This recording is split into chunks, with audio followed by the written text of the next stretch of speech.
یعنی شہر مکہ کی بنیاد۔ کچھ عرصے کے بعد عرب کے ایک قبیلے جرہم کہ چند آدمی اس علاقے میں آئے اور اس جگہ سے کچھ فاصلے پر ٹھہرے جہاں حضرت ہاجرہ رضی اللہ تعالی عنہا رہتی تھی۔ یہ لوگ پانی نہ ملنے کی وجہ سے بہت پریشان تھے۔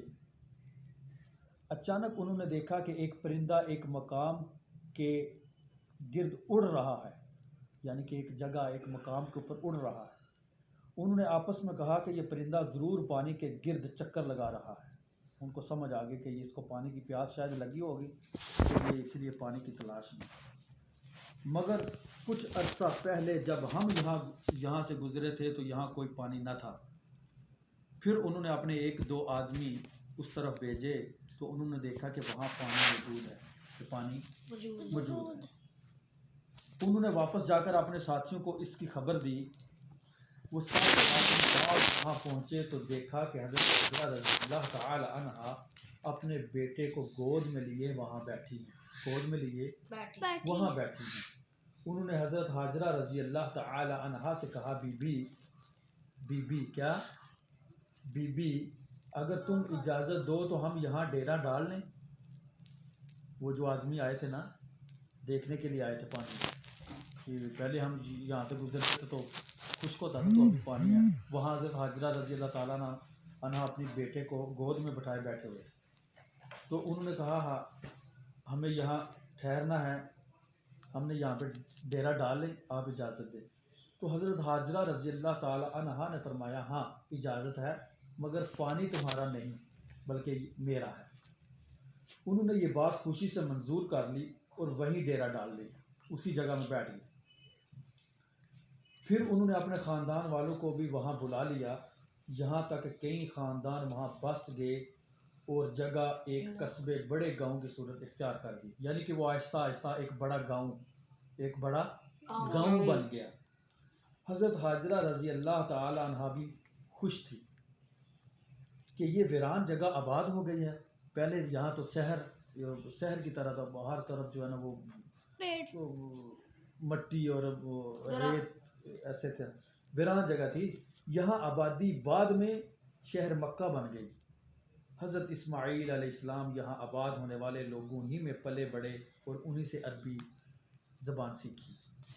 بیٹے کی قربانی، حضرت ابراہیم علیہ السلام بیوی اور بچے کو اس وادی میں چھوڑ کر واپس حبرون چلے گئے، لیکن وہ ان سے بے پرواہ نہیں ہو گئے تھے۔ کبھی کبھی ان سے ملنے کے لیے تشریف لایا کرتے تھے اور کچھ مدت تک ان کے ساتھ ٹھہرتے تھے۔ پہلی دفعہ واپس جاتے وقت انہوں نے دعا مانگی تھی، الہی اس جگہ کو امن والا شہر بنا دے۔ کچھ عرصے کے بعد جب وہ وہاں تشریف لائے تو وہ ویران جگہ ایک بستی بن چکی تھی۔ جب کچھ عرصے کے بعد وہ آئے نا، ادھر دھیان رکھو، وہ ایک بستی بن گئی تھی، ایک بہت بڑا گاؤں بن چکا تھا، شہر بن چکا تھا۔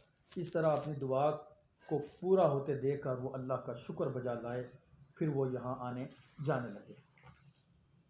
ایک دفعہ جب وہ اس بستی مکہ میں ٹھہرے ہوئے تھے، انہوں نے خواب میں دیکھا کہ وہ اپنے پیارے بیٹے کو ذبح کر رہے ہیں۔ خواب میں دیکھ رہے کہ اپنے بیٹے کو ذبح کر رہے۔ اس وقت حضرت اسماعیل علیہ السلام سیانے ہو چکے تھے، یعنی کہ اچھے ہو چکے تھے، ہر چیز کو سمجھتے تھے، سیانے ہو چکے تھے اور باپ کے ساتھ دوڑ دھوپ کرنے کے قابل ہو گئے تھے۔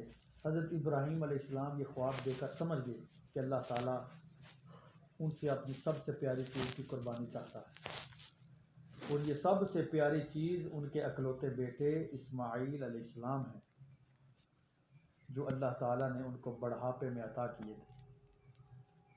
حضرت ابراہیم علیہ السلام اپنی ہر چیز کو اللہ کی امانت سمجھتے تھے، یعنی کہ جو بھی اللہ تعالیٰ نے جو بھی چیز عطا کی تھی نا، اس کو امانت سمجھتے تھے۔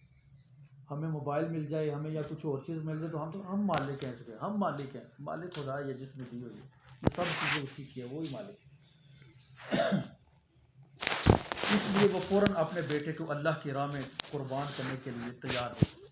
ان کو سمجھ آ گئی کہ اللہ تعالیٰ نے ابھی یہ میرے اوپر آزمائش ڈالنی ہے. خواب میں دیکھا کہ میں اپنے بیٹے کو جو ہے نا وہ ذبح کر رہا ہوں.